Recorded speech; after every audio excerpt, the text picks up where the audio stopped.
No, I'm not a writer.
E due minuti di puntina, 2 minuti spaccati però, guarda qua, cioè 2 minuti 00,00, cioè incredibile, è una precisione assurda.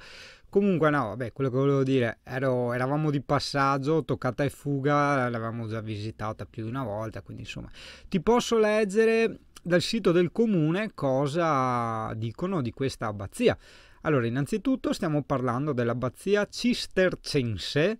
Io dicevo sempre circense, invece no, si dice cistercense Santa Maria di Follina, e ci dicono che eretta su una precedente edificazione benedettina del XXII secolo, rivista in epoca cistercense, no circense, mi raccomando, l'attuale basilica, 1305 Abate Gualtiero da Lodi, 1335 Abate Nordio di Treviso, presenta la tipica costruzione a pianta latina con la facciata rivolta a ponente e l'abside rivolta a levante, proprio come prevedeva la simbologia cistercense, no circense.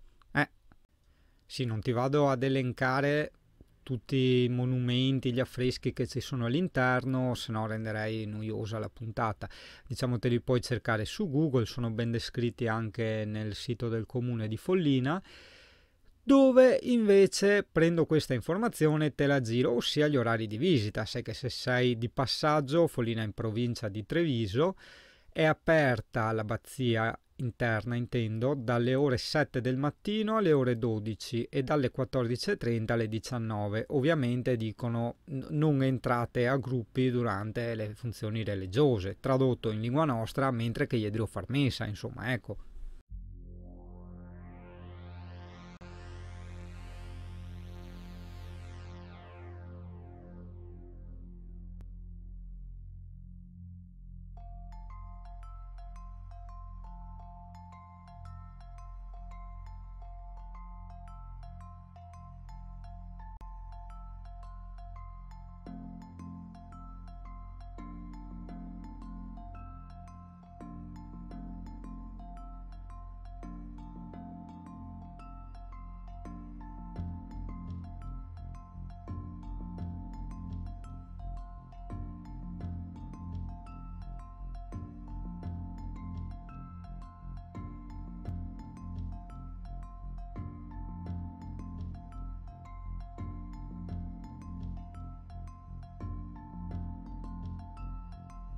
Ah, aspetta, giustamente che dopo mi dici dove siamo. Allora, qua eravamo per strada, no? Ci siamo fermati un attimo perché abbiamo visto questa bella chiesetta vecchia, e adesso di là, adesso andiamo a vedere se c'è dell'acqua, che mi sembra aver visto un bar ruscello.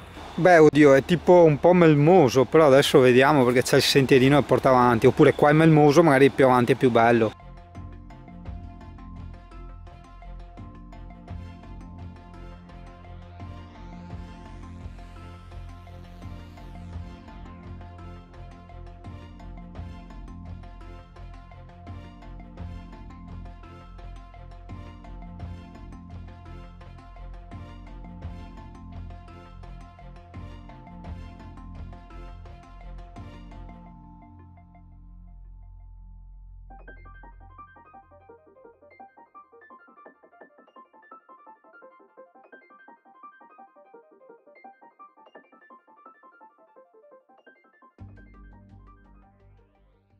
Ma dai, ma che schifo di fine! Lo so, hai ragione, però d'altronde questo, primo, è un canale un po' così, e secondo, sai che fino a quando non mi riallineo i video sono tutti così, cioè girati così alla va che te va e dopo alla fine provo a cosarli, no?